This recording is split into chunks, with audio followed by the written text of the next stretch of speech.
lost my mother when I was a teenager. I was 13 years old when she died. After she was gone, it was just me, my brother, and our dad for a while. Dad was never really the same man after he lost Mom. He remarried, but I think he did that mostly so we'd have a mother figure in our lives, and not because he had fallen in love again. Since that day when I was called to the school office and sent home, where I found my dad sobbing on the kitchen floor, and he told me that my mother had finally passed after her long battle with cancer, there hasn't been a day of my life when I haven't cried. I've carried so much sadness, a sadness that never seems to go away, no matter what I do. I spent my teenage years trying to swim against a lot of dark feelings that seemed to swell up inside. I felt angry with God, with the universe, with life, for being so cruel and unfair, because God had done something so awful by taking my mother away from me before I was even old enough to understand the world.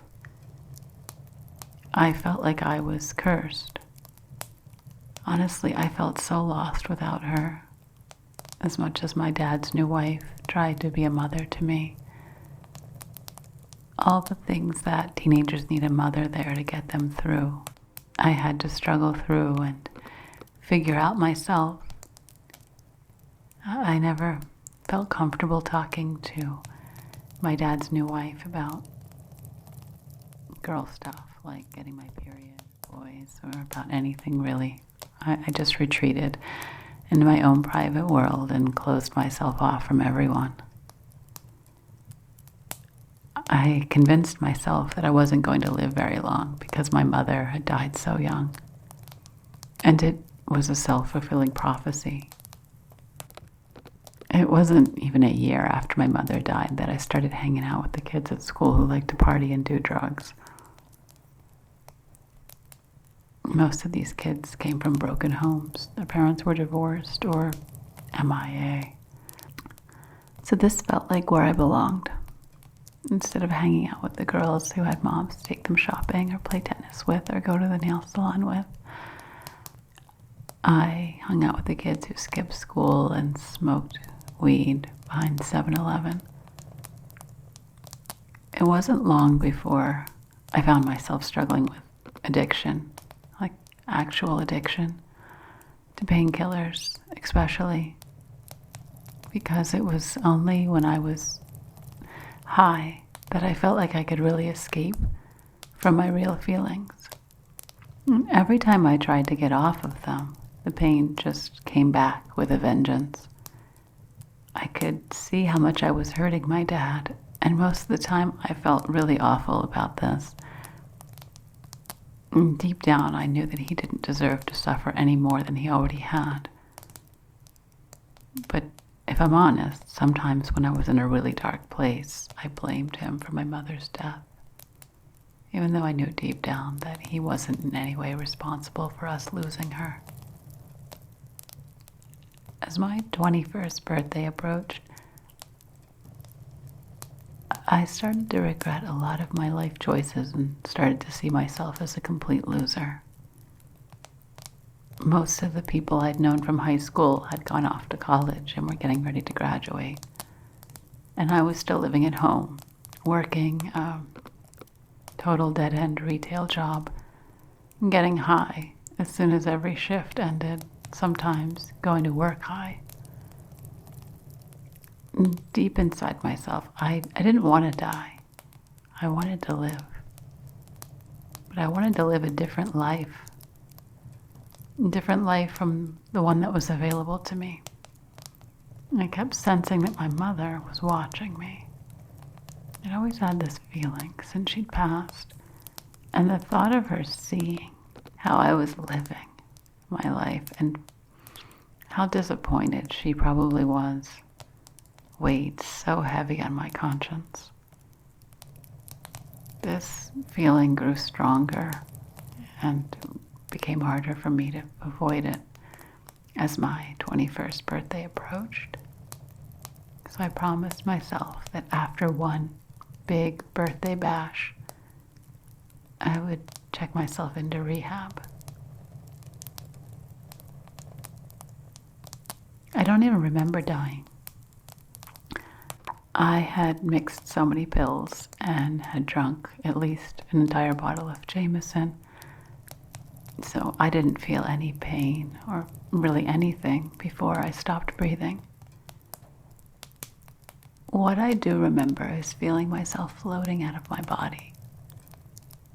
I could see myself from above lying on the couch in my friend's apartment.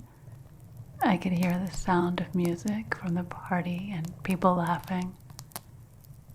And I hovered over my body long enough to watch that scene and to watch as one of my friends discovered that I was unconscious. And I watched, but I couldn't feel anything as her hands moved over me and she checked my pulse, or as she grabbed my shoulders and shook me to try to wake me up.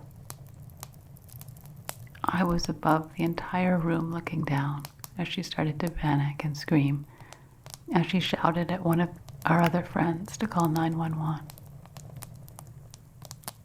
All I felt as I floated further and further from the room and then away from the house was a feeling of sadness for those I'd left behind.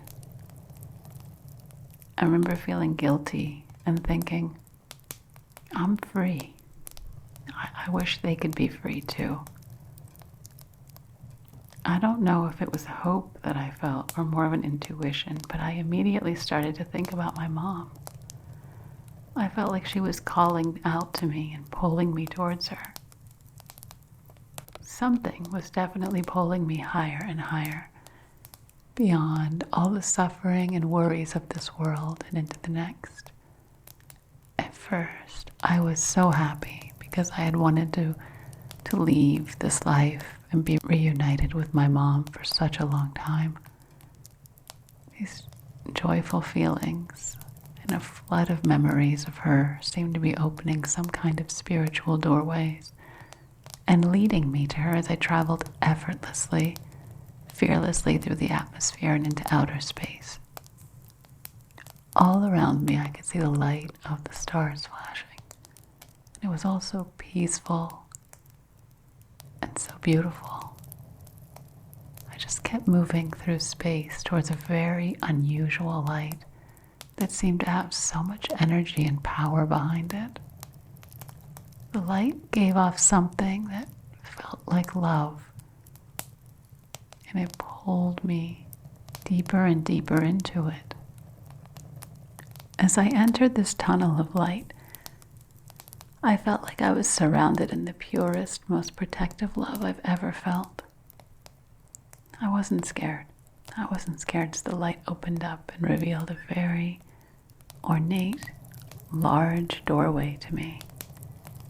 The door opened, and I passed through it without having to do anything or make any movements on my own. And on the other side of the door was a room filled with balloons and decorations that were so beautiful and so radiant and touching and celebratory, like nothing I'd ever seen before. And in the center of the room was a very long banquet-type table. On the table were many giant cakes with candles on them.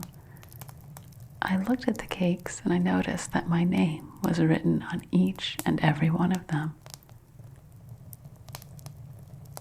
Even before I saw her, I could sense her presence.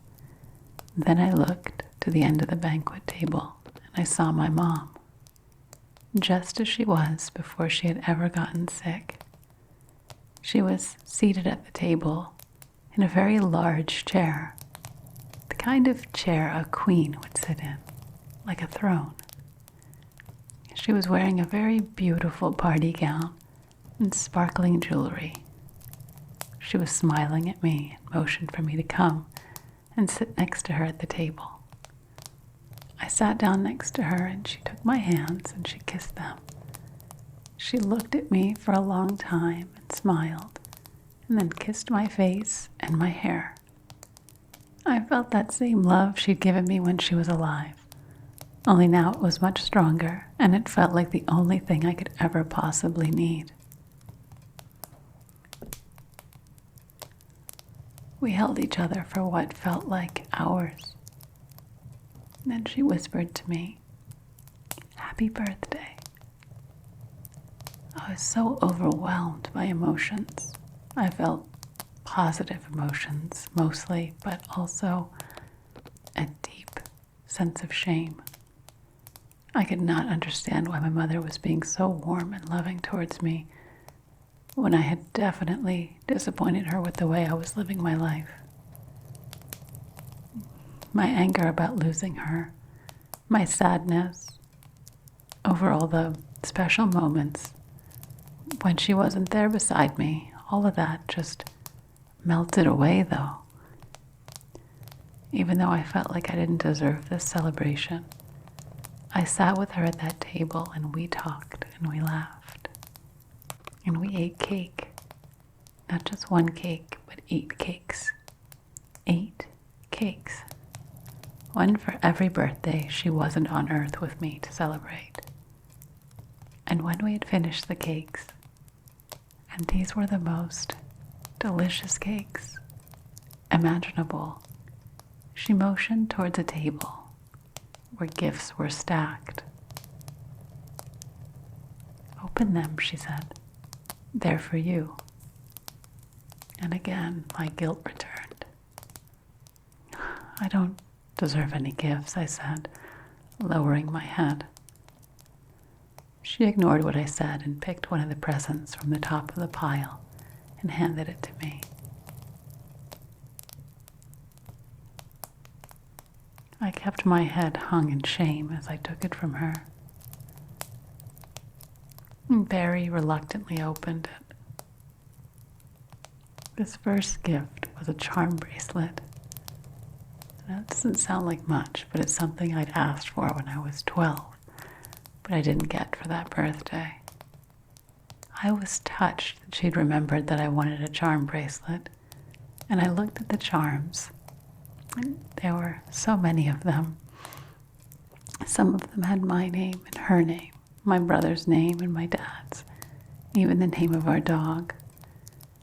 And there were charms with paints and paintbrushes and canvases, books and pens, reminders of all the things I'd loved before I had given up on life. My mom clasped the charm bracelet onto what was my arm. My physical body, I have to say, had changed into something quite different. It wasn't solid like the physical bodies we know. It was made of soft light. And after she clasped it, one by one, she handed me each of the other gifts and watched with so much joy as I opened them. At first, I was confused about what all the paintings that I unwrapped were all about. I hadn't made any art since my mother left me. But she explained that every one of these paintings that she was gifting to me was something I was supposed to have created, something that I should have created from my pain and from my experiences, so that I could guide others through the same kinds of pain. Then she asked me to look closer at each of the paintings. And as I looked them over, I realized that each of the paintings was a scene from my life after my mother had died. And in every one of these scenes, my mother is standing beside me with her hand on my shoulder. In each of the pictures, I grow older and change, but my mother stays the same, just as she was before she got sick.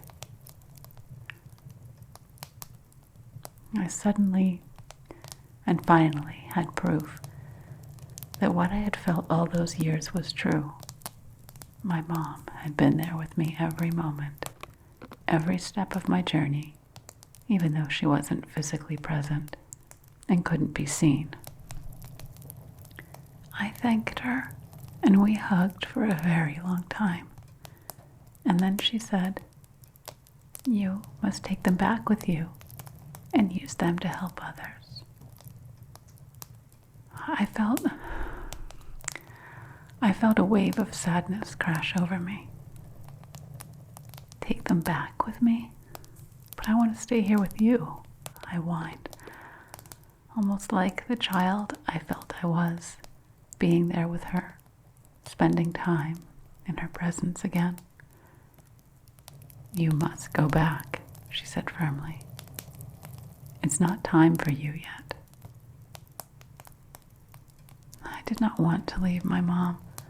I didn't want to feel that pain of being separated from her ever again. And as if she could hear my thoughts, she said, "Don't you understand? I never left you. I have always and will always be with you." I felt a sense of deep peace in this truth. And then she continued, "Besides, I can guide you much better in doing what you have to do if I'm here watching over you." Somehow, I knew she was right, and I nodded, and I let her hug me and kiss me one last time. I didn't want to let go, but I felt myself being gently pulled away from her and pulled across the room, that room where we had spent time celebrating every missed birthday. "I'm always with you," I heard her say as I started to float out of that room and back through the doorway that had led me there. "You will know when you return what it is that you have to do," I heard her saying as I floated through space and back down to earth. Those words echoed in my mind. You will know what you have been called to do. Her voice is the last thing I remember before I woke up in the back of a speeding ambulance, 2 paramedics frantically working to save me. My mother was right. I knew as soon as I opened my eyes that I had gone on that horrific journey that my pain had taken me on so that I could do what I am supposed to do. There, in that ambulance, as my mind reminded me of how I'd gotten there, I made the decision to go to college and to become an addictions counselor. First, I would have to get myself clean, I realized, but I felt ready. I felt strong enough for the first time in years to start on my path to living the life I knew I should be living.